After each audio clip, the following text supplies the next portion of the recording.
Welcome to the Love Seat, where love stories remind us that some people don't just enter our lives, they change who we are forever.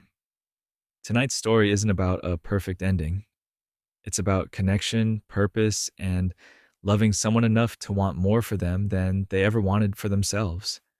This is Me Before You. Louisa Clark is the kind of person the world overlooks. She's cheerful, quirky, full of color in a town that lives in neutral tones. She works at a cafe, talks too much when she's nervous, and dreams quietly without ever really chasing those dreams. Life isn't bad, it's just small. Then one day, it gets smaller. Lou loses her job, and suddenly her family depends on her income. Desperate, she takes a job as a caregiver for a man named Will Trainer, a former adventurer, successful businessman, and man who once lived life at full speed. But that was before the accident. Will is now paralyzed, confined to a wheelchair, and emotionally shut down. The world he once loved feels out of reach, and he's made peace with that in the worst possible way by deciding he doesn't want to live like this. When Lou first arrives, he's cold, sarcastic, and distant. He doesn't want company, he doesn't want help, and he definitely doesn't want someone like Lou, bright, chatty, relentlessly optimistic, invading his space. But Lou doesn't give up easily. Her personality slowly cracks through his walls. She wears ridiculous outfits, talks about random things, brings color into rooms he's kept gray. What starts as irritation slowly becomes curiosity, then comfort, then something deeper. They begin to share small moments, conversations that stretch longer, silences that feel less heavy. And then Lou learns the truth. Will has decided to go to Switzerland for assisted suicide. His parents have agreed to give him 6 months before he goes through with it. For Lou, this isn't just shocking, it's unacceptable. She doesn't see a man whose life is over. She sees someone who stopped believing life could still mean something.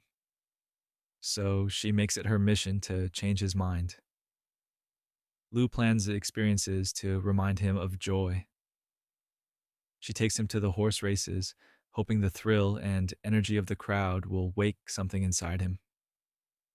She organizes a birthday dinner. She pushes him, challenges him, tries to show him the world still has things worth staying for. And during all of this, their bond deepens. He starts smiling more, teasing her, listening.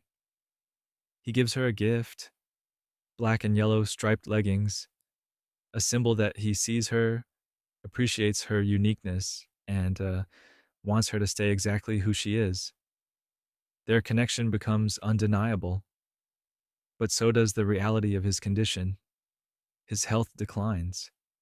Complications remind everyone that his body is fragile, even if his mind and heart are still present.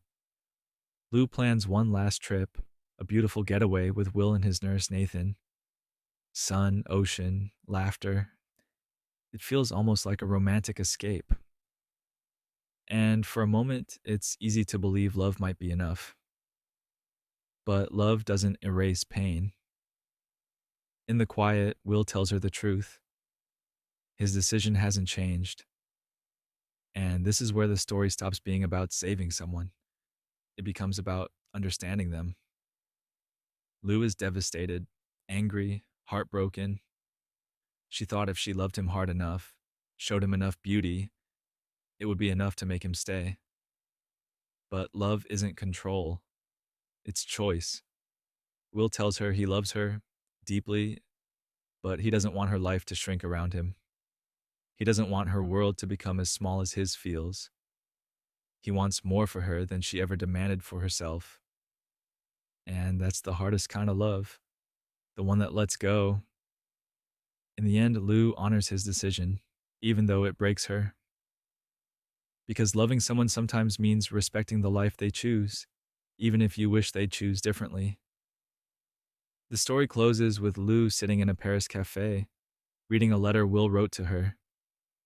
He encourages her to live boldly, travel, dream bigger, step outside the life she settled for.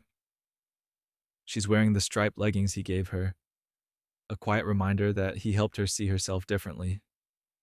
Before Will, Lou lived small. After Will, she lives. And that's me before you.